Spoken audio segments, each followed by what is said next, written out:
Welcome to the 30-minute hour. It's the weekly podcast where we discuss business, sports, politics, and whatever's on our mind. I'm your host, Eric Twiggs, your procrastination prevention partner.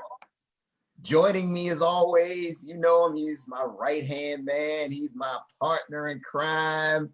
He's the business CEO, business strategist, all-around good guy, Ted Fells. Good evening, everyone. Man, I have to say, I'm really liking your background. Right? You're back to the Las Vegas look. Yes. Would you look at there, huh? You like that? How about that? He's in the CNN studio somewhere. That's He's right. That's right. official and professional. Move over, Anderson Cooper, Right. John Lemon. Move over. They're literally moving over as we speak. That's right. I know they're concerned. They said, man, we're in big trouble. That's right. Oh, man.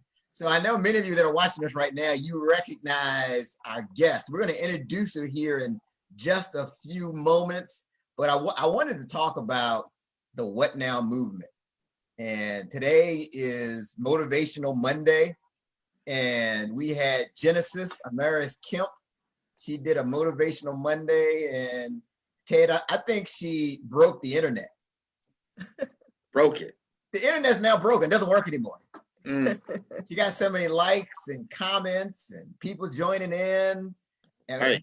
what she shared was just truly inspirational and just motivational and really helps you to want to overcome, makes you want to overcome the challenges that you're dealing with and just continue to move forward on your path. Mm-hmm. So for those of you who haven't checked it out, please go and make sure you check that out. It's every Monday we do a Motivational Monday. This one was exceptional. Shout out to Genesis Amaris Kemp. And you also know it's Marketing Monday.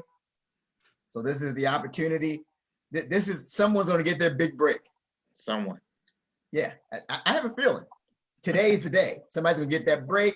They're going to put their link in the site and they're going to get discovered and everything's going to change. That's right. And then at least tell us thank you. Right. At least tell us, feel free to cut us a little check if you'd like, or Exactly. but at least thank you. Make that out to Eric Twiggs, please. Thank you. And All Ted Fells. Yes. All right. So again, make sure you check out the What Now Movement Facebook group. If you're not a member, just go to that What Now Movement page and join. We help you to overcome the challenges and curveballs that life throws at you. So make sure that you take the time to join that. This is not your everyday podcast. If you don't know by now, this is not your everyday podcast. Right. You probably figured that out, that it's not your everyday podcast. Shout out to everyone that's watching me on Instagram TV, IGTV. I see you. Shout out to you. You can go to our Facebook Live page. If you want to see our guests, you want to see Ted as well. You can go to the 30minutehour.net. That's our website. And you can catch all of the recordings we've done in the past. This is episode 76, Ted. 76. Can you believe it? Wow.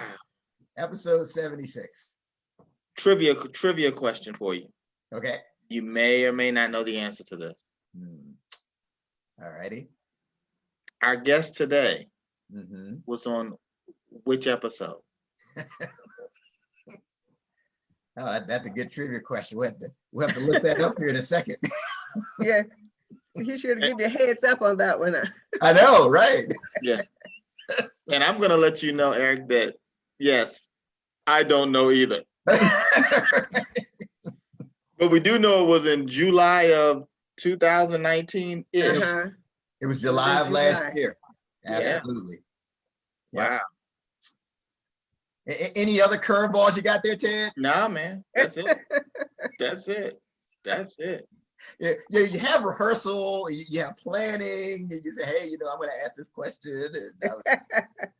That's okay. It's okay. That gives them a reason to go onto the 30minutehour.net and then they can look through all the different episodes and they can see which one our guest was on, so they can listen to that one.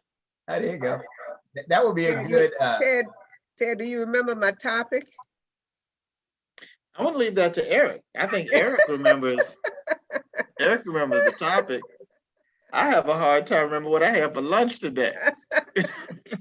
So here's what I'm thinking, and this is for those of you who are watching us on the Facebook page. Yeah, you can go to the 30minutehour.net and you can actually stroll through, see if you can find Dr. Hattie Washington's episode and put it in the chat. Put it in the chat. So give him a prize. Give That's him a right. prize for that. No, then you get a prize. You get a mystery prize if you can find that out. That's right. Yeah, we got to spice things up on the show, Ted. Right? That's We got to do things a little different. If when they don't get anything, that's the mystery, huh? That's it. That's where my prize. Oh, it's coming. That's trick or treat. That's it. Right. There was a trick, not a treat. That's right. But now, this is it's an awesome honor to have our guest. And before we introduce her formally, Ted, I got something that's on my mind. Please share, Eric. I want to talk to you for a second from this idea. It's about driving from success to significance. Driving from success to significance. And I knew our guest was coming on, and it really got me thinking about my past experiences, right? So, as you know, we've talked about this before. My whole journey on becoming more productive and on time management, it started back when I was in college. It was my senior year at Hampton University. Had a good friend of mine. He was about his purpose. I was about the party. And I was surprised to find out down the road that he suddenly passed away in a car accident. And it really got my attention. It sent me the message that maybe we don't have as much time as we think. So I said, you know what? I need to pursue success. Time is short. I need to become successful. I want to be driving the big car. I want to be balling. I want to be a driver. I want to be doing it. And so, I worked my way up the corporate ladder. I ended up, I was with an automotive group. I had 17 locations, district manager. We were winning all of these awards for our performance and results. And I'm driving the BMW. Nice car. I'm driving along. I'm doing it. I was doing the thing. Right. And so I remember this clear as day. Now I'm driving one day, I stop at the light and I look in the rear view mirror, and the eyes that I saw looking back at me, which are my eyes, I realized that I hated what I was doing. I was successful, but I wasn't significant. There was something that was missing. I mean, I remember that I dreaded the idea of going into the office. I mean, I remember the alarm, and I looked back, the alarm clock would go off and I would just keep hitting the snooze button. Just keep hitting the snooze button. And I remember thinking to myself, there's got to be more. Yeah. And that's really what started, that's a big reason that we're all sitting here talking right now. Because I kept asking that question, there's got to be more. And, I was so focused on driving the big car, but here's the big takeaway. Here is what I learned from that experience. Again, this is really critical. Here's what I learned. It's not what you drive, it's what drives you. Ooh. Heavy. Ooh. But wait, Eric. Well, first thing is, Eric, that was supposed to be the time that you told everyone to put down the ham sandwich. They were supposed to stop, get off the treadmill. Get off the treadmill. Go to the living room, sit in the couch, that type of thing. Because you dropped that right there, and people weren't ready for that. They probably dropped the sandwich. They're still on the drive for the first part of the drive. Yeah. So you got to get that. Go back again and you got to give it to them again, but you got to prepare them for it like we normally do. You just can't just drop a boulder of knowledge on people like that without giving them an opportunity to be prepared. Because you just seen Dr. Washington now. We both was like, rewind. So go and rewind it. Rewind it. Let's rewind. Okay. Again, this is the time. Push pause on the treadmill. Yeah. If you're driving right now, you want to pull over to the side of the road. Mm-hmm. If you got the ham sandwich, just put the ham sandwich down for a quick second, because you really need to focus on this. This is critical. Mm-hmm. He was my big takeaway. It just bears repeating. Mm-hmm.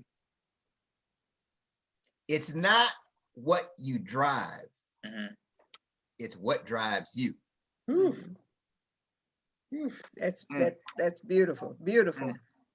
What drives you? Absolutely. And I thought about that when Dr. Watch, when you and I were talking, and that really just came to mind. That whole experience just came to mind, and hopefully that's a takeaway for those of you that are watching us. But it's so important, and because what happens is it's so easy to get into this situation where, you know, Stephen Covey refers to it. You know how you climb in the corporate ladder, you get to the top, and you realize your ladder is leaning up against the wrong building. Right. It's very easy. It can easily happen. So let's get into this. This is the perfect time to bring our guest in. Yeah.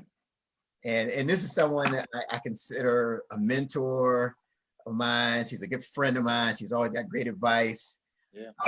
She's nationally recognized for her work in the education and foster care and nonprofit arenas. 22 years, she served as a tenured professor at Coppin State University in Baltimore and made history as the university's first female vice president. During the same time, she founded Aunt Hattie's Place and reached over 100 abused foster boys. They affectionately refer to her as Aunt Hattie. She is the author of several books. One of them is Driven to Succeed, an inspirational memoir of lessons learned through faith, family, and favor. And let me tell you, Ted, this was so big. She had it translated into Spanish. That's how you know it was big time. You want to make sure everybody needed some of that. Right. Yeah. Everybody needs to stop what they're doing and read that book. Yeah.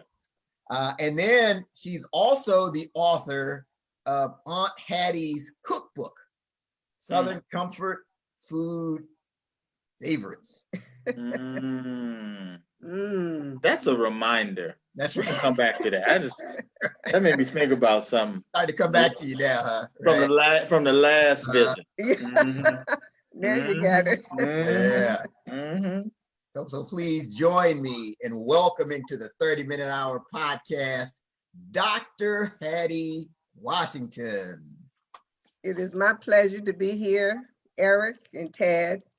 Welcome. Just so much to share with our community. Yes. In terms of the things that they can do and the potential they have within. So you just lead me as to how you want me to do this. Absolutely. It's certainly an honor to have you on the show. Back again, the second time. Yes. So, all right. So let's go to work. So you've been quite busy, Dr. Washington. You had your memoir, Driven to Succeed. It's this award-winning book. It's an Amazon bestseller, right? Yes. Yeah. Congratulations on that. Thank you. So you talk about in the book, you talk about your journey growing up in the Prince Edward County, Virginia area. And I thought it was interesting that when you were in 5th grade, around that time frame, your school was closed for 5 years. So why don't you tell us about your upbringing and some of the parallels in comparison to what's going on today? Absolutely. It's absolutely so ironic that we're having Judge Barrett being confirmed And she mentioned today Brown v. Board of Education in the comments, because someone was afraid that she was going to reverse many of the laws that have already been changed and been passed. But because of the Brown versus Board of Education that was passed in 1954, when Justice Thurgood Marshall, the first Black on the Supreme Court. And because Virginia did not want to integrate the schools, which was the mandated by that law, they decided to close the schools altogether, particularly in Prince Edward County. And so all of the schools were closed down. And we didn't know how long, but my father, being a member of the NAACP and all of the different groups, they knew it was not going to be 1 year. And so that's when he decided to send me to Norfolk to stay with strangers. There were some kin, but I didn't know who they were, so that I could just finish high school. And talking about success, the definition of success then was just to finish high school. Because many of the people down in Farmville, where I was, didn't have any other relatives in the place to be sent. So many of them stayed down there, and when the schools opened back up 5 years later, with Martin Luther King coming down and the marching and the peaceful protesting, etc., when it opened back up in 1964, just imagine, I was already in the 11th grade in Norfolk at Booker T. Washington High School. But many of those students were now 16 years old, and they still were in the 5th grade or 4th grade or whatever grade they were in. So could you imagine going to school now in the 4th grade and you're 16 years old? A lot of those students never went back to school. But so parallel, and now with the schools being closed because of COVID, when we closed the schools, we didn't have technology. We didn't even have any books. Wow. Because all of our books were second-handed books that came from the white school. I don't think I saw a book with a cover on it until the last year we were leaving. And we got new books at that school, but every book that we got was hand-me-down from the white school with all kinds of writing in it with the N-word and all kinds of words in the books that we got to learn from. But at the same time, kids nowadays, they got the computers, they have all kinds of activities that they can do, but we had none of that at the time. And that's why I say your point that you just said, you got to have the drive within you.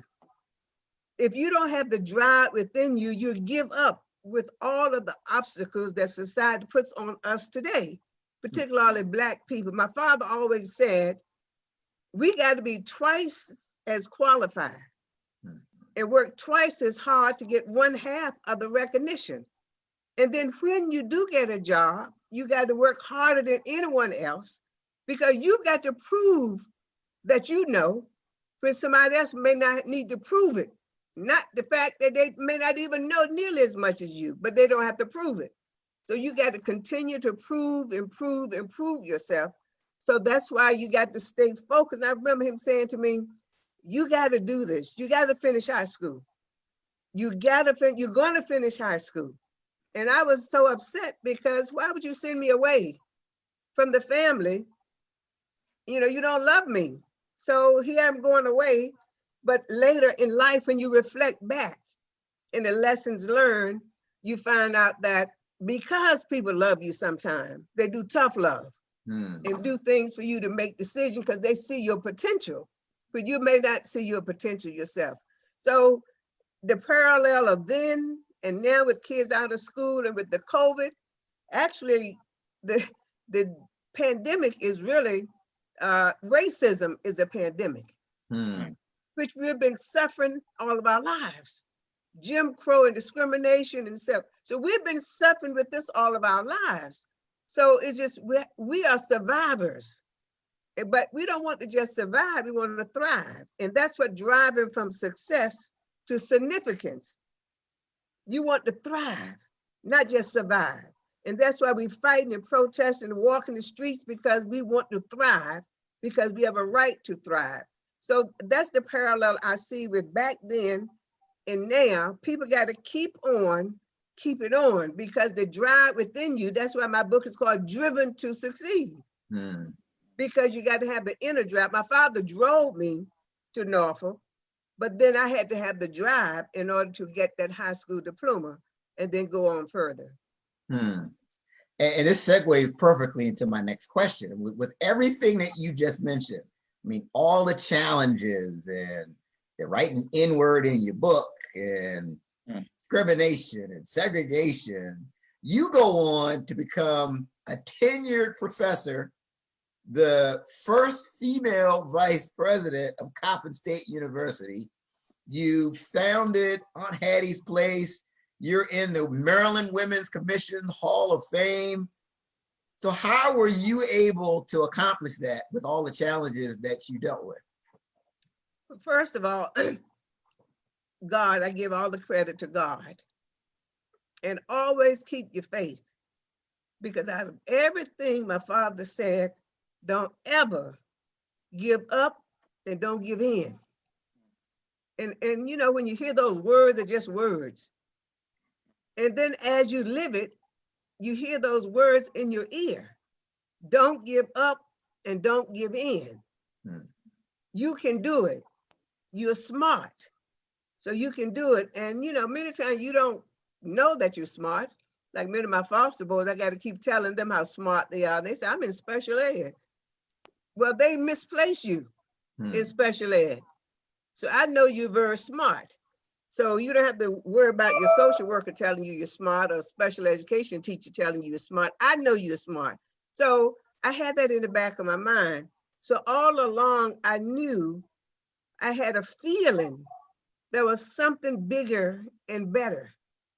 You don't know what it is, but I just had that feeling within that God had something bigger and better for me, but I had to put forth the steps. You don't just say, okay, God, what is it and where is it? You first have to get started and you will find it. So when I finished high school, I didn't even know how to go to college. And it goes to show you how schools can discriminate, even though I was on an honor society, but I didn't have any parents to come out to PTA meetings because the relatives I lived with didn't come to anything. So if they don't come to anything, you're not significant. Wow. Even though I got a honor society, so they didn't get me ready for college. I hadn't done anything, had not applied, didn't know you had to take the SAT or any of those type things.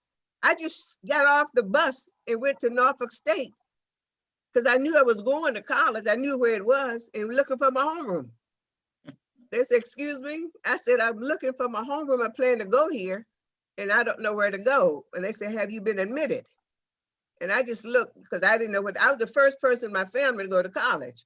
So have I been admitted? I just looked like, oh, I don't know what you mean. They said, have you applied? And I still had that blank look. So they just took me by the hand. That's why I like HBCUs. It just took me down and had me to register. And I didn't know you had to pay. Because again, I'm the first person in the family. So, but anyway, make a long story short, you got to make the first step. So many people came to my help at Norfolk State. The word got around that this little girl came here looking for a homeroom and blah, blah, blah. And every time I saw people, they said, are you doing okay? You need anything? Let me know. And I'm thinking, how do they know me? The word just got around, not making fun of me, but saying she needs some help. So again, I went from Norfolk State, and then after I graduated, I started teaching, and one of the best teachers in Norfolk, they asked me to come back to Norfolk State to teach. And so I came back to teach until I went overseas, because at that time, my husband was in the military, and went overseas, and I ended up teaching in Greece. When I was in Greece, learned to speak Greek. My kids did too, had 2 daughters. Wow. Came back to the United States, taught back at Norfolk State for a while. Then I went to Scotland at the University of Glasgow, working on my doctorate. So again, you still have that drive within you. And when I came back to the United States, I was at the Maryland State Department of Education for 8 years. And then after that, assistant superintendent for Baltimore City Schools and vice president of Coppin State. So my dream of success was to finish high school. And that's why, from success to significance. And I believe when we start talking in a little bit, being significant is not only being successful yourself, but how do you help so many other people to become successful as well? And that's what the boys' home was all about. Absolutely, absolutely. So one thing, what advice do you have? So we've got people that are watching this now that may feel like the deck is stacked against them. You know, I'm a minority in this company, and there's a ceiling, there's a glass ceiling. You know, like you said, I've got to be twice as good to get half as far. What do you have? What advice do you have for that person who's almost using that as an excuse or a crutch? First, you got to be competent. You got to know your stuff. And you got to know it and know it again. That's what I call metacognition. Not only do you know it yourself, but you got to know how to teach someone else to do it. So a lot of people know it, but they don't know how to turn it around and teach someone else. Or many times they don't know how to express it. Give you an example. If you see someone, you know them, but you can't think of their name. You say, I know that person. Oh, what is that name? Oh my goodness. Okay, that's you knowing it. You know stuff. But if you can't get it out at the same time, then that's what you call reflective knowledge versus expressive knowledge. Many of us as a people got a lot of stuff up here, but we don't know how to express it in the right way, other than using dog. It's like, it's like this and them, that, and those. They got all this knowledge, but no one has taught them how to express it in an appropriate way. So every other word is a curse word, or every other word is it's like because they're thinking. But if you give them some graphic organizers, teach them how to learn certain things and express it, they got so much knowledge. So that's one of the things that I do with my foster boys and trying to teach them how to express all of the knowledge that they have and the knowledge that they know. So that is one of the main things in terms of techniques on how to express what you know in a way. I always give this example, all the 5 lakes in Michigan. Well, we all know those because we learned them in the 4th grade, but for the life of you, we said, what are those lakes? I know them. So if I give you an acronym, the word HOMES, homes, and name them: Lake Huron, Lake Ontario, Lake Michigan, Lake Erie, and Lake Superior. So they got it. And so that's one of the things I teach my teachers at Coppin how to do, how to teach kids with mnemonics, a graphic organizer, so that they can apply that information to new information because they can remember certain things. A lot of the stuff we know, but we can't get it out, or we don't memorize it because you don't have any brain structure to memorize information. My daughter, who's a physician, and the other daughter who's a lawyer, I taught them how to recall different things and how to memorize different things. And with techniques of being successful, it's the personality too. You have being competent, then you got to have confidence in what you're going to do. And then you have to be committed. So I call it 4 C's: being competent, having confidence, being committed, and then you coordinate with other people because you don't know it all. So you got to bring in the resources. So that, don't mind asking people to be your mentor or what have you, because they got experiences that you don't know, and no sense reinvent the wheel. If they already been where you are going, you don't need a roadmap. They can tell you around that corner, you're going to find such a construction. And over here, don't go that way because the road or the bridge is broken. So you need to get mentors to help you. And that's why the significance is so important, because you're going to give back. Don't just reach success. Now I'm the first female vice president of Coppin State. I'm in the Hall of Fame. I got some books I've written. Now I'm gonna sit down and just go on my vacation on my yacht. To me, because I was so, I was helped by so many people to get where I cannot sit down without reaching back and giving back. Oh man, that's phenomenal. Yeah. We are here with Dr. Hattie Washington on the 30-minute hour podcast. We've got, I'm just looking, we've got quite a few people chiming in and commenting. Shout out to Art White, my frat brother Art White, who's watching us on IGTV. I see you. Eric Rainey says that's good. And then Cheryl Washington. Oh, my daughter. He said, "Hi, Mom." She That's says, the "Hey, lawyer." Mom." But no, this is fantastic. Beautiful. So shifting gears a little bit. Now now I'm asking this next question for a friend. Yeah. Right. I'm asking for a friend here. All right. So you've reared two successful daughters. One is a physician, the other's an attorney.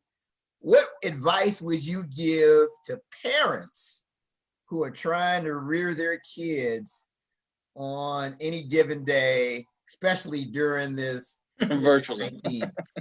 Right, with dealing with, dealing with the challenges of, again, I'm asking this for a friend. Yeah. But let's say hypothetically you have two parents that have kids, they're trying to get them through virtual and they're trying to deal with all the stresses of their job. What advice do you have based off of your experience? It's interesting. I have a chapter in my book, Driven to Succeed, about raising my two daughters. And it's called Raising the Bar. Because Cheryl that just called in is an attorney. And she's the one that helped me go through the regulations when she was in law school to open on Hattie's place with all of the regulations that she had. And then she ended up giving up practicing law to run the foster boys home at minimum wage. And that's a commitment for 6 years. She did that. And that was part of her heart of what you do. So the head and the heart work together. But today, with many of the parents who are home, they don't know what to do because, first of all, they didn't go to school to be a teacher. They went to school to be whatever their job is. So they're trying to teach the kids and technology. Many parents are not technology savvy. And then they're trying to do their job at home, working from home. So many parents are just absolutely pulling their hair out. I can't tell you how many students, my former students that I taught at Compton, called me to say, now what would you do? Because you got any ideas for me? So I've been giving them ideas on different things because they said, well, we don't have technology and the kids don't have the internet. And so I just don't know what to do. I said, when I was in the country and my schools closed down for 5 years, we didn't have that either. So we've been doing things like taking an egg carton, save all of your stuff. So for multiplication, put some buttons in the egg carton. And you got 2 times 6 and let them stop and feel and touch different things. And I have some things on my website, brain teasers, that I go to my website and look under mental gymnastics and let them do that. It's interactive. They love that sort of thing and giving them ideas of what they can do. So you can put them to work doing something that they love doing, and kids love to do things over and over. Like the brain teasers that's on the internet, my grandkids will do that over and over and over because the first time they do it, they may get a 50. Now they know the answer. So the next time they get an 80. So they keep doing it till now they got 100. So now they got 100, they're gonna keep doing 5, 6, 9, 10 times because now they know the answers to those. And that's what learning is all about. So parents have got to, I've talked to parents and we've talked about how to organize their day. Organize their day, organize your day. And if your husband is home, then if you got 2 kids, he will be assigned to this, but you got to tell him what to do. Give them structure step by step. You make it hard, but it's not really hard. If you don't have anything, use what you have. When my kids were coming up, Cheryl can tell you, I had a word on everything in my house. Refrigerator, the word, chair, table, curtains, refrigerator, wash machine, everything I had a word. And so when people come over, they say, can I sit in the CHAIR, my relatives? Because everything in my house was labeled. Because that's what you call sight words. And so parents can do, I tell parents, go and label everything. Get a cereal box, cut it out. Now, what's that name? Captain Crunch. How do you spell it? Such and so. Use words that they like, songs. Translate the songs into words or let them do it. There's so many things you can do to teach the kids. So that's not in the lesson plan. Bump the lesson plan. Simply because most lesson plans are not written for our kids anyway. When I taught at Coppin, I had to keep changing my textbook. That's not gonna work in Baltimore City. You know, go to the beach and look up and imagine, you know, such and so. No, first of all, my kids not gonna be down in Virginia at the beach. Gonna sit down and imagine, close your eyes and imagine, because they're not gonna close their eyes, many of our kids. So again, so you got to make it relevant to your kids. So that's one of the things that I like doing. So parents can make it happen during all of this COVID and let them know and let them learn about COVID. You know, get off the lesson plan, because the lesson plan right now is not relevant. Use experiential learning. And what you need to do, I teach parents how to get the skills from the Maryland State Department of Education. Those are the skills you have to learn. Cause and effect, opposites, antonyms, synonyms. So you can use anything. You don't have to use the book that they didn't send you or the internet that you can't get on. Those skills, you can teach them opposites using any type of content. Just know what those skills are. And then you can teach kids using that. Make it fun for the kids. If you stress, they're going to be stressed. Wow. Yeah, you said a lot there. And Yeah. I'm convinced that my friend would really help by that. Oh, yeah. Yeah.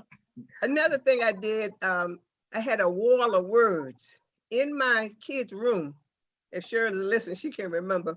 I don't think they ever saw the wall, right? Because I had the 3,000 Dolch words, the DOLCH, called 3,000 Dolch words, all up on the wall. Because if you don't know the 3,000 Dolch words by the time you're in the 5th grade, you're not going to be able to read. And the Dolch words are what they call sight words. A lot of people say, oh, well, I'm going to try to learn it phonetically. Phonetics are only about 33% of our words. You can't spell our words phonetically. If you say photographs, if they went by the sound, they would be looking in the F's in the dictionary. Yeah. And when the teacher said, well, go look it up.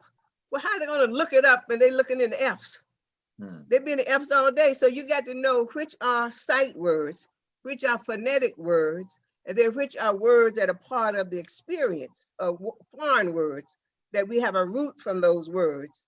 You know, you just, you just have to know that word. We lived in Toward in Scotland, a place called Toward, Toward.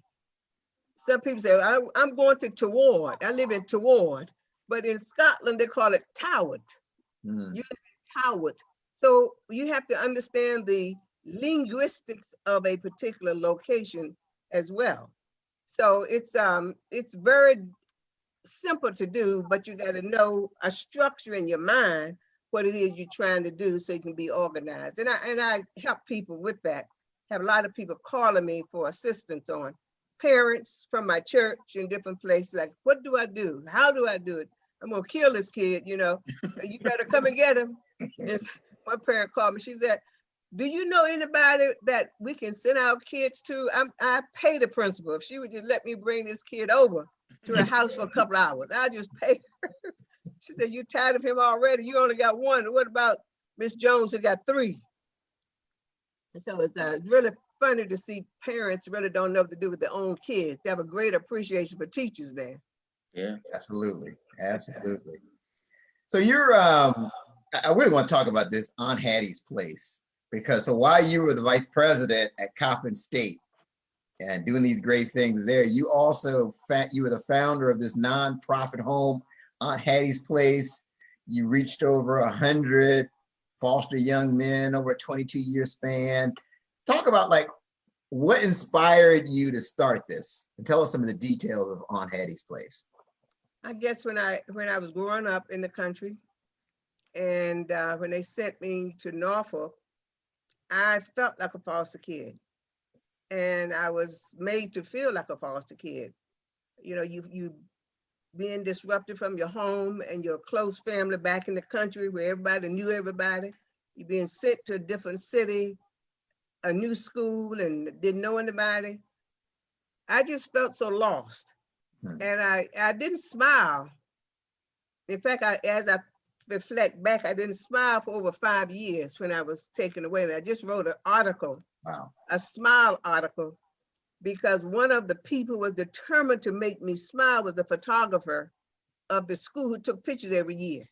And he would say, smile, and I never would smile. After about 3 years, he knew there's something going on with that little girl. Wonder why she's not smiling when all the other kids, when I say smile or cheese or pizza, everything he said, I would just look. So he made it his business to find out why I wasn't smiling. So he came up with this thing where his club selected me for a debutante. And I, didn't have a gown, I didn't have anything. So I just didn't know, and my aunt didn't get involved with anything. So they got my hair done, my gown and everything, got dance lessons for me. And then on that night of the debutante, when I heard his wife say, isn't she lovely? And he said, we're gonna take your picture and get over here. And I looked in the mirror and I just thought I was Cinderella. Mm. And so I smiled for, I think, the first time from the 5th grade to the 11th grade when I was a debutante. Because I didn't have anything to smile for. I didn't want to make any friends because my friends may be taken from me. I was a loner on purpose. Because, once you've been snatched away from people, you don't want to make any friends because it's very painful to lose those friends. So with my foster boys, when I was assistant superintendent of schools and I saw foster kids on the corner in the middle of the day, and I would stop the car and say, why are you out of school? He said, who are you? Well, I'm the superintendent and you stand on my streets in the middle of the day. So I want to know, why are you out of school? They said, we're foster kids and we don't have a place to stay. So anyway, I put them in the car, took them back to my office, ended up taking them home for one night after I called social service to say, I got some kids, you all looking for them? He said, oh yeah, well, yeah, they're runaways. So, we get to them when we get to them. So I thought I'd keep them for one night, which is what we did in the country. The teacher took all of us home one night, or we go and stay with another neighbor one night. And so by having that country, homey, motherly instinct, I said, well, I'll keep it for one night. My girls were away in law school and medical school, so I had 3 empty bedrooms. So I thought it'd be for one night, and one night became 1 week, 1 month. And I said, aren't they looking for these kids? Then after about 6 months, no trouble, take them back with me to the school board meetings and to a school. And so I decided to keep these kids. I said that these kids are very smart and they just unfortunate that they don't have a place. So then after about 6 months, I started checking into opening a group home. And I didn't know it was going to take me 3 years to do, because I'm still at the same time the vice president of Compton State. And so after we opened in 1997, then for 22 years later, we reared over 100 foster boys. Several have gone through college. They got all kinds of jobs, in the military and working, some in the community college. And I have a fund now called Aunt Hattie Scholarship Fund for all of those foster kids who've aged out of the system at 18. And many of them haven't even finished high school. So what are you going to do? So I have a scholarship fund to help those kids if they want to go to a 4-year college. They can do so. And I also I sent them to a community college as well, because some are not ready for a 4-year college. So that scholarship fund and the money from my books go into that scholarship fund so I can have money for those kids to stay on campus, because they have to stay on campus because they're now basically homeless when they age out of the foster care system. But I mean, when you talk about this thing of, moving from success to significance or driving to significance, I mean, I just can't think of too many things more significant than what you're doing, what you've done with Aunt Hattie's Place. I know I attended your retirement ceremony at Coppin State, and literally, like, I had to fight back, getting emotional, because you had people that were telling a story about how they were in the penal system and how they were about to go to jail, but then they met Dr. Washington, and now they're engineers, and they're going to law school, and they're married with kids. I mean, it was just incredible. Incredible. I mean, the impact you've had on people's lives is just amazing. Yeah. I tell you, I had to cut off the number of former foster kids who wanted to speak. It's like, well, can I say something? I had to say, no, we don't want to be here all day. So, I had one of my white boys who had written his speech, and his grandmother was there. So he came up to me. He said, you didn't call on me. I said, well, I thought Aunt Julie told you that we were only going to call on so many. He was the first kid, and then this one. So that's why. But he also gave me, can I give you my speech? And his grandmother was there. And I read his speech, it had tears in my eyes. Because even these kids, understand that they are all part of the family. I don't care. We had white kids, we had African-American kids, we had ones from Africa, mixed kids, Hispanic. I mean, we had the whole Panhellenic council in our house, and they protected each other. I remember one that went to Forest Park, at Forest Park High School in Baltimore City. And one of the African-American boys in the school was picking on Zach, one of my white boys. And so one of the black boys said, hey, don't pick on my brother. And he said, that's not your brother. He said, he is my brother. And if you pick on him again, you will see that he is my brother. And he and Zach were hugging and went on down the hall. And so that's what happens when they really bond with each other, and they keep up with each other now. They Zoom each other, FaceTime each other. And I think I'm going to try to have a get together in another year once COVID is over, so that we can have a banquet that all of my young men come back together. Yeah, I might have to slide this to the side for a second, because you got my eyes a little. This something in the air up in here, Lord. oh man. I said, boy, that is amazing. That's amazing. Wow. I tell you. I was struggling to get through, man. I mean, it was just amazing to see the impact. I mean, that's Me what. too. They're always making me cry. Mother's Day or Father's Day. Someone called me on Father's Day. So I just want to say Happy Father's Day. Oh man. Wow. Wow. That's incredible. That's incredible. So I mean, we're talking about driving from success to significance, and you have some specific points that you wanted to cover. I've got the visual. I can cue it up here in a second. Just let me know. We'll do this. All right. So as people look at it, that was the significance part of who we are. Yep. And so driving from success to significance is very important. Those people who may not be on, if you can share with persons this website so they can get on as well. But the main part of significance, if you're on the road to success, now I'm starting now from, say you reach success, whatever your level of success is personal. For some people, success is finishing high school, or success is getting out of middle school. Whatever your definition of success, you start there. Because if you woke up this morning, you are successful because you're breathing and you don't have COVID. But so many people, so you have to appreciate where you are in this moment in time, and then set your sights on where you want to go in life, but start where you are. Right now, say, okay, I haven't reached my ultimate goal of metacognition, of being self-actualized, but I'm gonna start where I am. because I got some strengths right now. So you list all of your strengths and all of your areas that you want to improve. I don't call them weaknesses, areas of improvement. Everybody ought to have some areas of improvement. If you have arrived and so successful that you don't have any areas that you want to improve, then I don't know what to say for you. This workshop is not for you because you are so perfect and you're going to be perfect as long as you live. You can't learn anything else and you don't want anybody to tell you anything else. This is not the workshop for you because as long as you are living and you want to reach a higher goal, these are the things you want to keep in mind. And the significance part of this presentation is beyond success, regardless of where you are with success.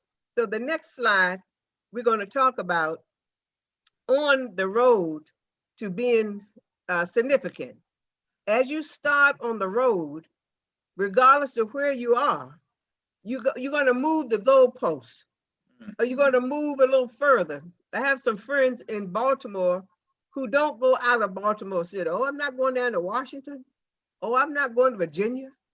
They just stay around Baltimore because they don't see their success any wider than that area. So if you talk about going on a road to success, it's like, well, is that road in Baltimore?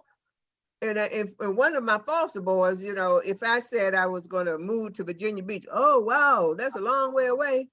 No, it isn't in this day and time. You know, you can drive it, you can fly it, or what have you.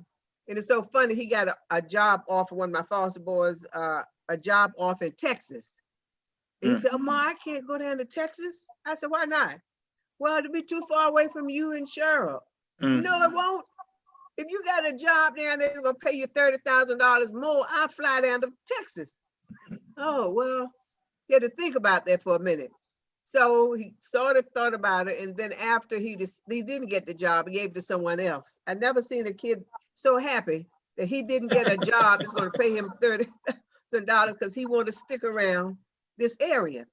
So, but what is your level of success? Now, regardless of what it is, you're going to start with visualizing your success. Before you even meet success, you first got to visualize it. What does success look like for you? Now, even though you're going to move the goalpost, even though you're going to have your road to stretch a little longer, but first visualize what it is you want to do. It was interesting when my daughter was in medical school, I got a sign made to say Sherelle A. Washington, MD. Now she was in the first year of medical school. She said, Mom, why you get that? I haven't really graduated yet. I said, because I want you to look at it. This is where it's going to look when you finish. I didn't say if. I said when you finish. So this is, I put it in her room up at the University of Virginia so that she can visualize success. Same thing with my daughter when she's in law school. I got her some business cards to say Cheryl Y. Washington, Esquire, to graduate May. I forgot the year. She's on there. So she said, Ma, these business cards, yeah, those are your business cards. So you can give them out to people. So I'm going to graduate in May, whatever the year was I put on there. So again, visualizing your success. And you have to help people to understand, think about it. I used to say to my kids, close your eyes and think about being a lawyer. And how would a lawyer look? How would a lawyer act? What would a lawyer read? What would a lawyer do? So I want you to start doing that now. That same thing with being a doctor. What would a doctor read? So same thing with my daughter. So the next step on your road, after you visualize it, now you got to have a plan. You got to plan what you're going to do. Make a plan. If you fail to plan, then you will what? Plan to fail. So you don't just get up and say, I'm going to be a doctor. How are you going to be a doctor? Well, I don't know. One of my boys one day said, I like your car. I'm going to get me a Jaguar one day. I said, okay, how are you going to get a Jaguar? I don't know. I'm just going to get it. I said, no, that's not the way you're going to get it. So how are you going to get a Jaguar?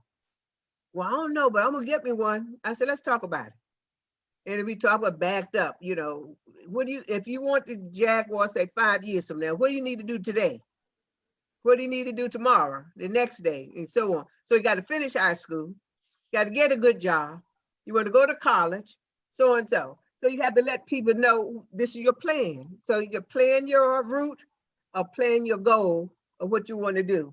And as you go along your route, you're going to fail. You're going to fail because don't expect that you're not going to fail, but you got to anticipate that everything is not going to go rosy. So the next, after visualize, after plan, anticipate. And if you look over by the road, there are anticipated slowdowns. It may be an accident, it may be traffic, it may be weather, but you anticipate that they're going to be slowdowns. Because if you don't anticipate and it happens, now you're going to try to speed when you do get a clearing, or you're going to get stopped by the police. So you got to anticipate to leave ahead of time by anticipating that there may be some slowdowns. But when you go on the road to success and significance, look that failure is not the answer. Failure is a detour. It's not a roadblock. You may have to back up if there's a flood or what have you. You may have to back up and make it a detour. It may take you longer to get to your goal, but you need to keep going along the way because you know you visualize your destination where you're going. And you keep going along the road and you fail a couple of times, that's okay. You're gonna stop for a minute. You may look and listen. And sometimes you stop. You may say, I don't think this is the right road. Let me do a little more investigation. Let me look at the map. Let me do a little reading. Let me take a course. Let me sharpen my axe. Because if you keep cutting a tree with the dull axe, you're working harder and being less productive. So you may want to stop and sharpen your axe. Refocus and see where you're going, because you got to work smarter, not harder. And then after that, you keep going on your road, be persistent.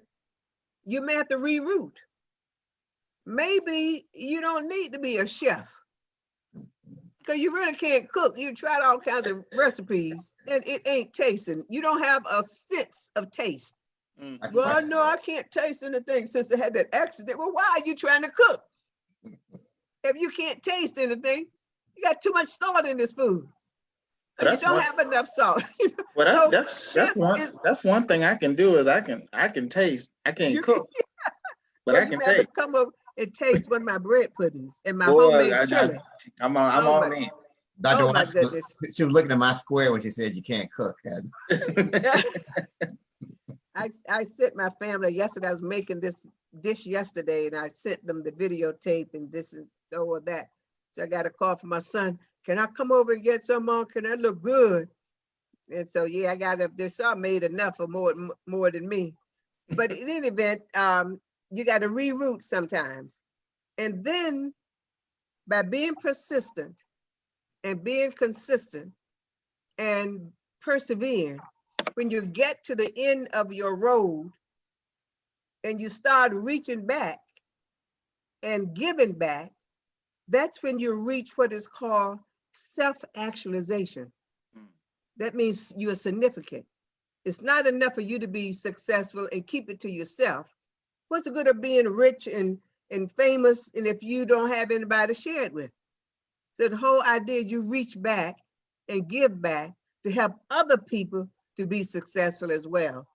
And so that's significant. So just to summarize, can we go to the next slide? If you just sort of look at your visualization of your plan and you kind of collapse, you're gonna, in step one, you're gonna visualize and you're gonna plan your route. That goes together. And then number two, you're gonna anticipate detours, emergencies, accidents, and slowdowns. Because if you don't anticipate them, then you won't know what to do once you reach the worst case scenario.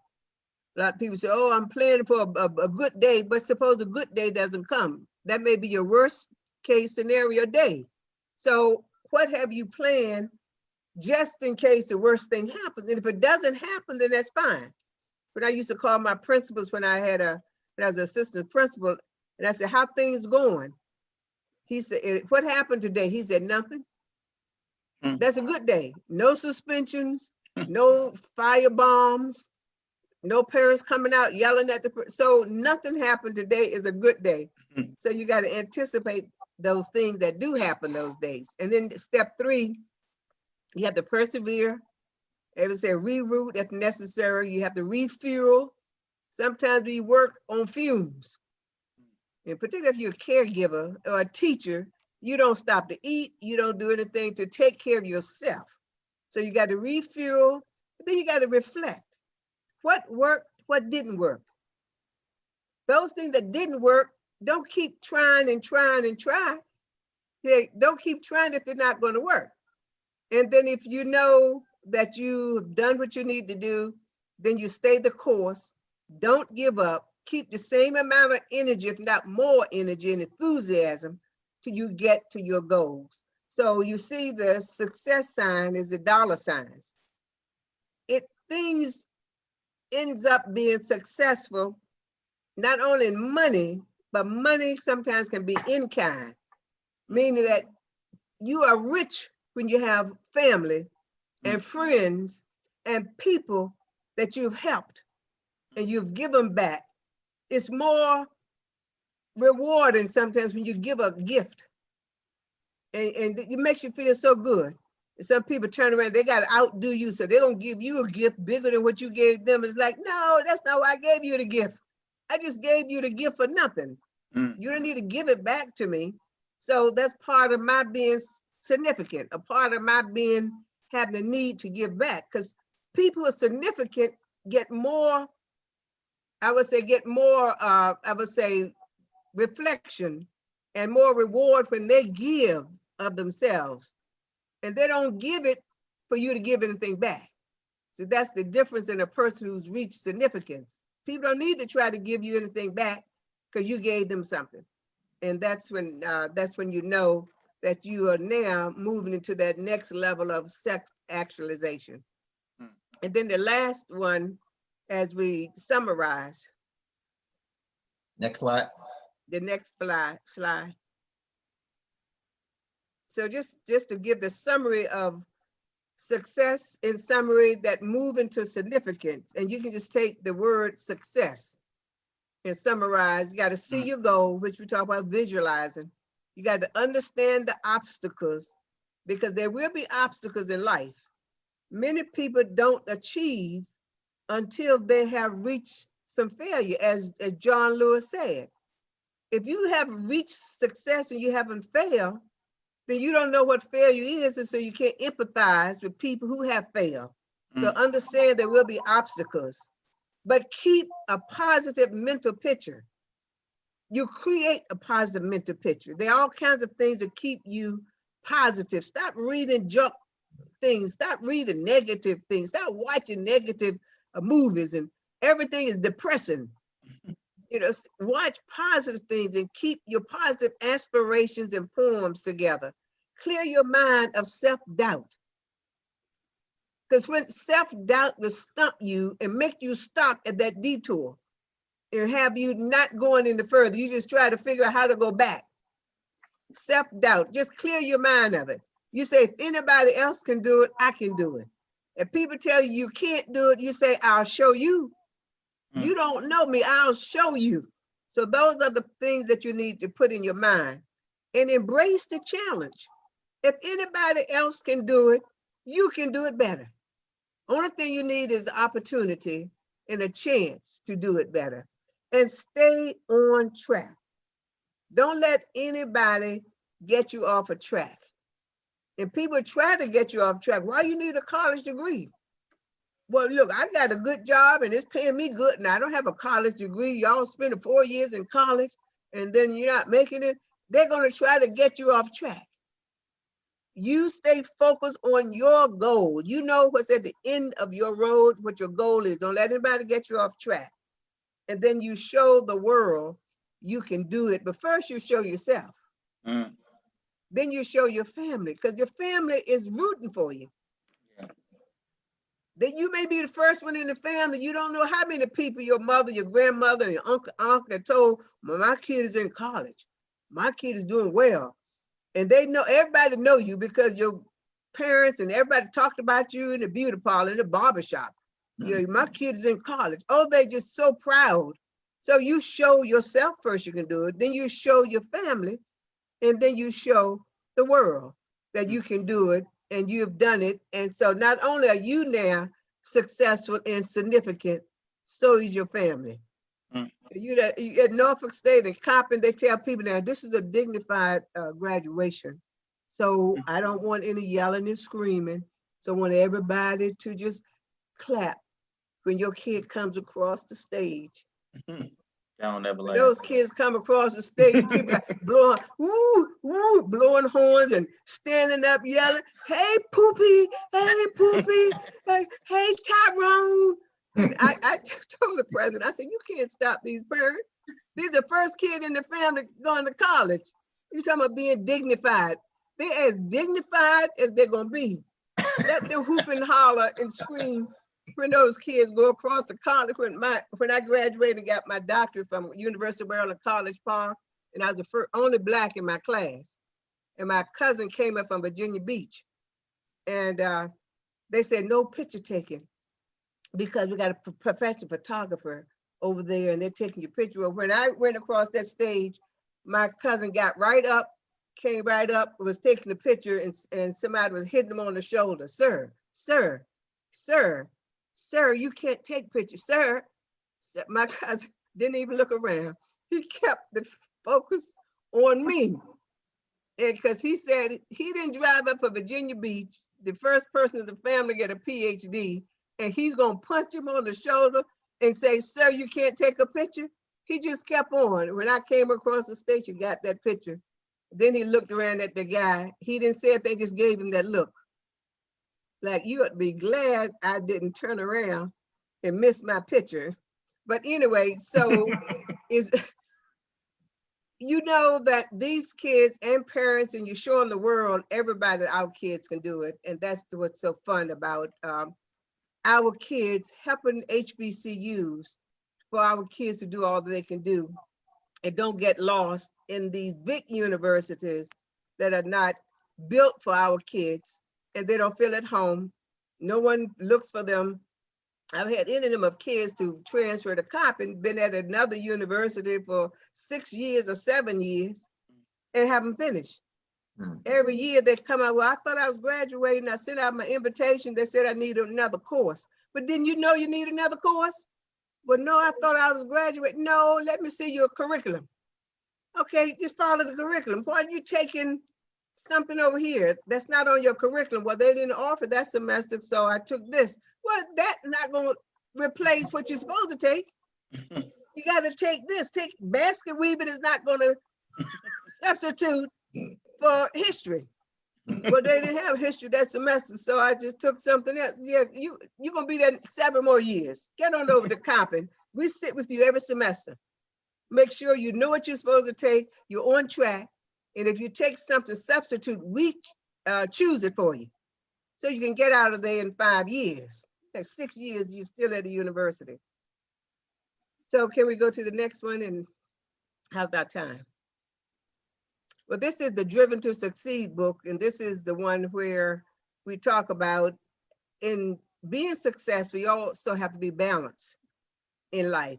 And in being balanced, you got to be balanced in many ways, globally, systemically, invisibly, and year round. So when you know something, it's supposed to be so translucent that people don't know you're looking up in your mind trying to find that answer, because you wanted to come right on out, that reflective knowledge, and you want to know it's year round. So your balanced life is not one time only. It's a process of being successful. Not on one day, 1 week, a Black History Week, or Black History for women. You want to have your life so balanced until whatever you do, you're gonna do your best. at whatever you do, and then you show other people how to do that. Because I know Eric now wants to learn out how I did my slides, so I can teach him. So, There you go. so somebody taught me, Eric. So we pass on because he does a lot of presentations. So I can teach him how to do that, just like somebody taught me how to do them as well. Mainly one of my sons who's in IT, one of my foster sons. So again, that's just that book. So hopefully everybody will get that book, because that book has the companion book, which is the cookbook. In fact, I didn't plan to do a cookbook. You can turn to the next one. I didn't plan to do a cookbook, Ted. After people read the first book and I was talking about those good old country dishes, those biscuits my mom used to make with the honey butter that she would make, fried chicken, and everything fresh. You got to catch the chicken in the yard, and everything from the garden, and apple orchards, and having apple cobblers and apple turnovers and blackberry cobblers and peach cobblers. And I was talking about that in the other book, Driven to Succeed. And people saying, Washington, that chapter made me so hungry. So when are you doing a cookbook? And I said, well, I don't plan to do a cookbook. I was just talking about those dishes and recipes in there. So I got so many calls for, well, you got to share those recipes. So I started putting together my recipes, and then that's the cookbook.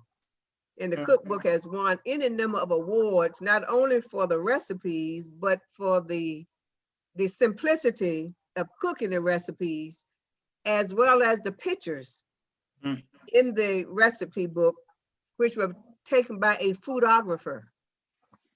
That have so many of them kitchen tested. Then once I had the recipes kitchen tested, then the foodographer went to take a picture of the dish where the professional chef had cooked the dishes. And that was if I wanted my cookbook to be in a different category of a professional cookbook, as opposed to a cookbook that you put together for junior league or church group or what have you. So this is what you call another level of cookbook that meets the standards of a professional cookbook, where your dishes have been kitchen tested, excuse me, and the photos were taken by a foodographer, which I didn't know there was such a thing as a foodographer. That's the only thing they do is take pictures of food. You would thought they were taking a picture of a model or something. The way they know to turn the dish this way, you know, put this spoon on that side, put the chicken on this side, such and so. It's like, well, I got some pictures of some chicken. No, that we got to do it, got to have the right light on this, that, and that. So it's like, whoa. So, but anyway, so we got awards for the pictures, we got awards for the recipes, we got awards for the back of the book, because Eric, as you know, in the back of the book, I got all kinds of information on health stuff, that why everybody should be cooking with lard. There's an article by Professor Johns Hopkins in Harvard. So people got away from frying food with lard because there was a scare in the 70s to say, oh, cholesterol, so you got to stay away from fats. No, you stay away from bad fats. Lard is a good fat. It is like if you cook bacon and you get the bacon grease, and the bacon grease, you put it in a container, that's what it's called. That's lard when it solidifies. And that's called a good fat. But Crisco and margarine and all that stuff, those are not even food. It's like one molecule away from being plastic. Wow. But it's non-fat. But it'll kill you at the same time. So in the back of my book, I got all kinds of articles on the difference between sea salt and regular salt, brown eggs and white eggs, or what are some other sweeteners you can use other than sugar, and et cetera. So just a lot of wonderful articles in the back of the book. So we got an award for that, the back of the book as well. So, and at the end, what we got coming up now for Trick or Treat, the cookbook has been converted to an ebook. It's very difficult to convert a cookbook to an ebook, because books, if you know, when you read books on your Kindle or whatever, it's what's called floatable. So you can you look at it on the phone or iPad, and it just flows the size that you want it to be. But a cookbook, it's hard to do a cookbook that's floatable because the picture of the chicken may be on this page and now the recipe is on the other page because the pictures get all mixed up with putting a cookbook in an ebook. But I've had this company that does a wonderful job. Not only is it floatable, but it's also interactive, meaning that you can click on the table of content under desserts and it go right to the dessert part. Or you can click on whatever goes to that part. So that will be coming out. That will be launched on Amazon on the 29th of October. For 12 hours only, we're going for the Amazon bestseller. So for 12 hours, everybody will get their book. Now, the ebook is going to be $12.99, but on that day, for 12 hours, it's going to be $4.99 for all of my friends and, you know, people that my followers. And it's called a treat, no trick. So just before Thanksgiving, so I want everybody to get their treat a book at a discount, a treat discount at $4.99. But I will remind people in their email. The only thing, Eric, some people may be listening that may not be on my email list. Okay. So they need to send me their email or my email. If you can put that on there, but it's H Washington 0001 at Gmail. Go back to the previous slide, Eric. Let's see. Washington 001 at Gmail. Yes, yeah. This is the website. You know, they can also go to the website. There's a form there they can fill out on the website. But if you want to send it to me in email, H Washington 0001 at gmail.com. And do it, I'm sending out an email on this Friday, a newsletter. So I'd like to include them in our database so that they can be aware of when this is going to come. They can stay tuned and go in and get their ebook. This ebook has really been a project. I've been working on this ebook for about a year, Eric, trying to get the cookbook converted to an ebook. And everybody said, well, you can't do that because the recipe is not going to come together unless you don't mind having the chicken on one page and the recipe is floated on over to another page. I said, no, I want them all on the same page. So now what I got is a combination of what you call fixed and also floatable. So we found somebody who can do that. So you ever want to do that, Eric, I can give you that person. Yeah, so for everyone that's watching us, and first off, those of you that may be catching this on the audio version, you want to pop over to the 30-Minute Hour Facebook page so you can see the visuals of what Dr. Washington just presented. But I'm going to put the email in the chat. So definitely make sure you reach out to Dr. Washington at hwashington001 at gmail.com. 3 zeros. I'm sorry, hwashington0001 Right. at gmail.com. That's right. hwashington0001 at gmail.com. Eric, it sounded like you was in class for a second right there and you didn't get that extra zero in there, boy. You was going the doctor was gonna make sure you got that straight. Wait a minute now, don't leave that zero out. Right, because I won't get it. That's right. I can't tell you how many people sent me emails, say, I sent you that 2-3 times. I said, what'd you do? And they go through and they say 0, 0. I said, that's why I didn't get it. And you sent 3 somebody zeros. else. It's 3 zeros. So Eric, see that display right there? Isn't that a lovely display with the books stacked and then with the iPad? Yes. And the back is. So the person I have working with me now, they've done that for all the Driven to Succeed book as well. So if you want to have that done, they know how they stack, have different versions of what they call a 3D stack of your books. Excellent. Yeah. Yeah, this has been fantastic, Dr. Washington. I'm sorry, what were you about to say? Now I'm just going to say, so I just want to let people know that wherever you are in life, Your goal is your goal. Yes. It's not right, it's not wrong. But just know that God has given you different gifts and talents that he wants you to project and wants you to reach your full potential. So until you make that first step on the road, you always wonder what I could have done. Maybe I should have, could have, if I would have, I should have done that. Then you won't be looking back to say, well, gee whiz, see, I could have been this by now. I could have been that by now. I had a sister and she watched me all through undergrad. She's older than me, all the way through master's degree. And she said, my nickname is Sister. Sister, if I had started when you started in college, I could have been almost finished now. Or if I had started, I said, why don't you get started? She said, it'll take me 6 years. I said, so how over will you be in 6 years if you don't go? She said, I'll be almost 60. I said, how old will you be if you go?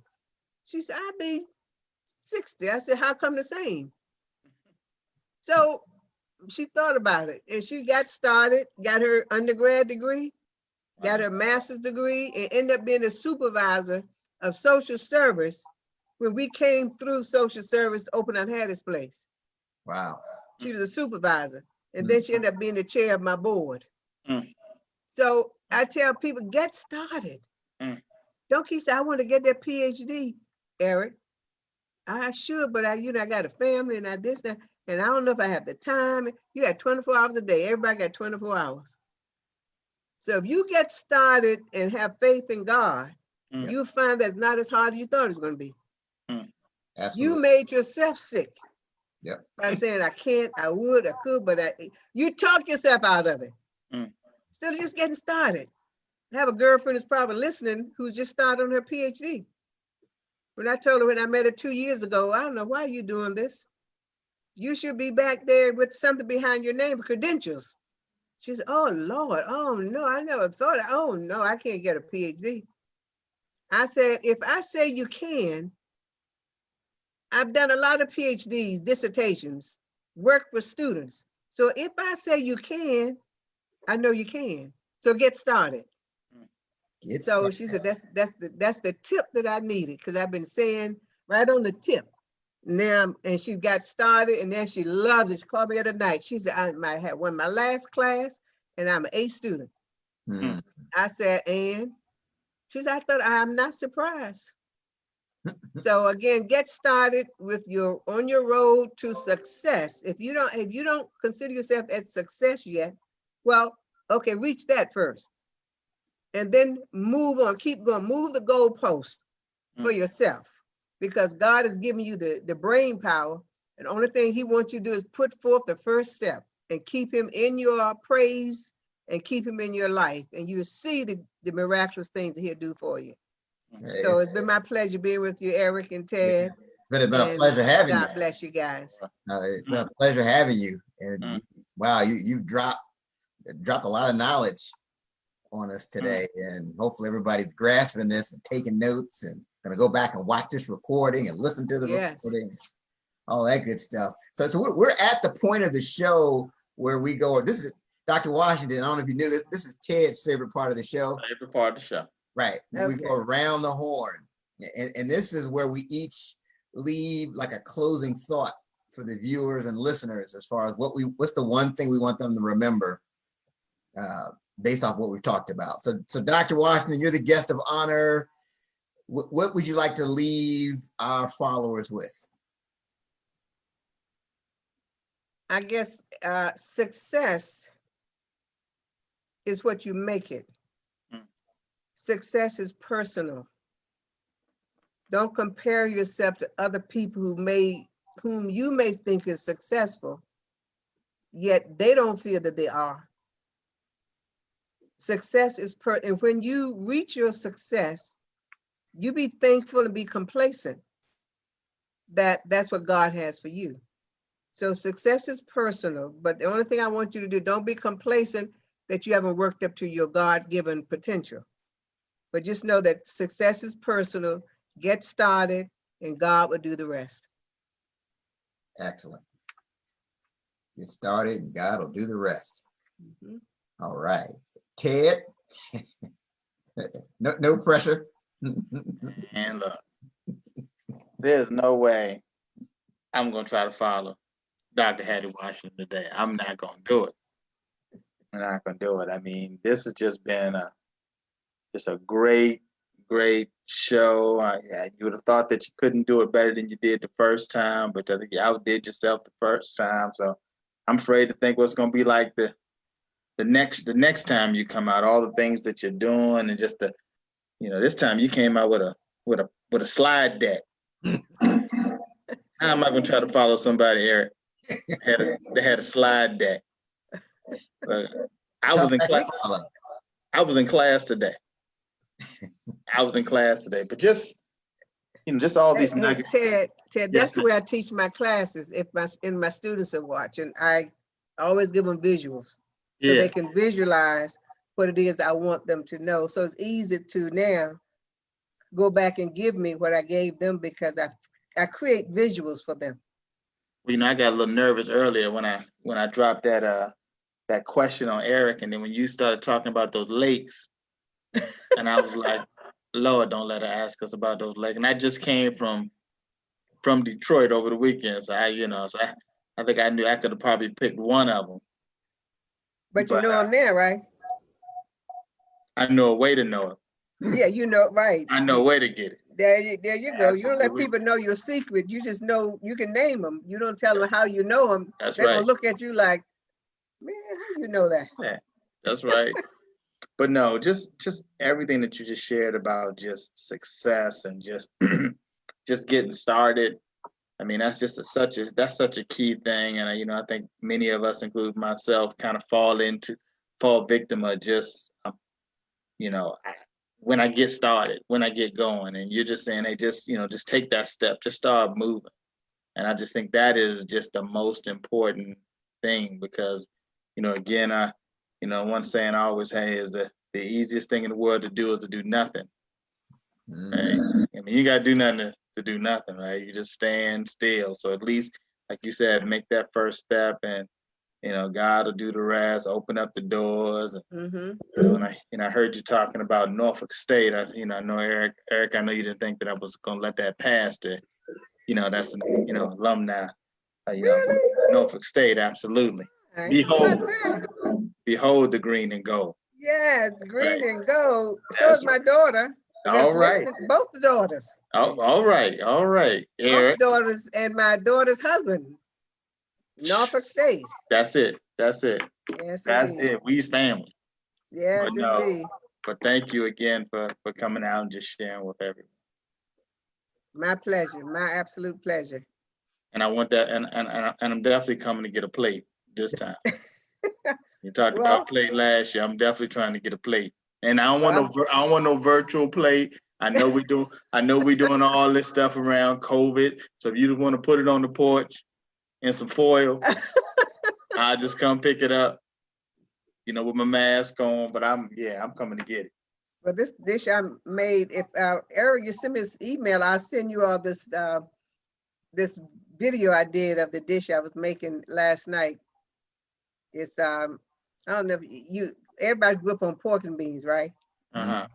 So this is pork and beans with 4 kinds of sausages, diced, sauteed in onions first, and then you put the beans over into that, and then they put a can of tomato bisque into that.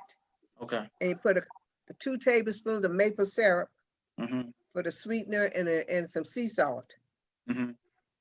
It was like a stew type of thing with the 4 kinds of the turkey sausage. I had the hot sausage link, regular sausage link, and I had 2 beef kosher hot dogs that I diced up and sauteed with the onions, and then poured it over into the.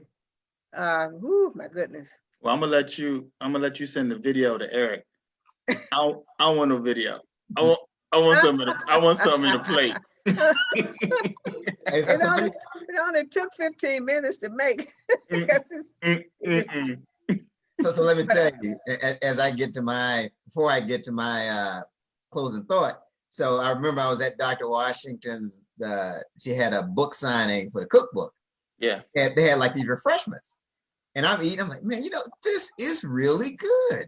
Like everything I'm tasting, I'm like, man, this is just, it turns out they were all recipes from her cookbook.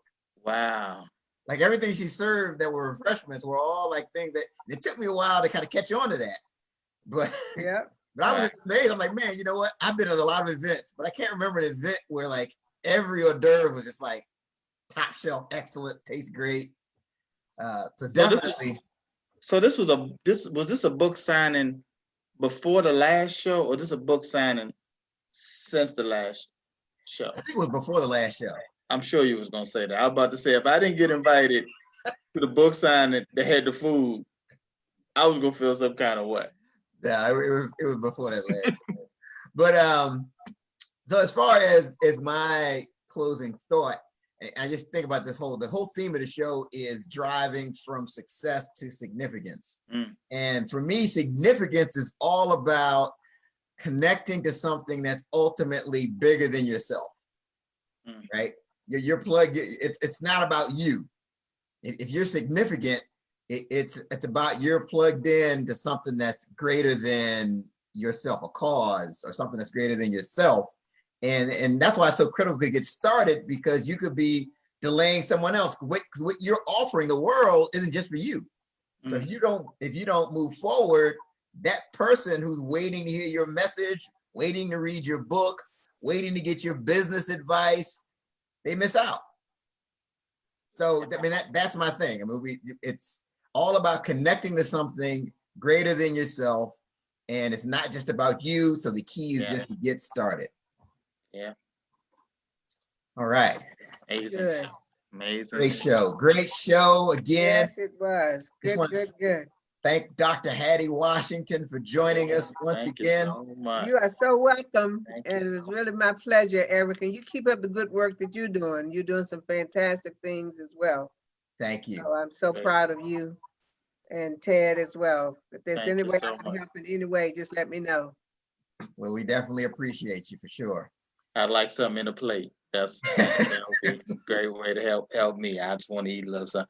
How far do you live? I'll be a mentee too. Go on, take me under your wing. I will. I know your students are probably a little younger. I'm only 26. So if you just look, I've had students, had the grandmother and the granddaughter in my class. all right. I have them all sizes, all ages. Oh, that's great. Awesome. Well, it's been an amazing episode. This is not your everyday podcast. Once again, you can go to the 30minutehour.net to catch up on all of our other episodes. This was episode number 76. Until next time, have a great one. God bless everybody.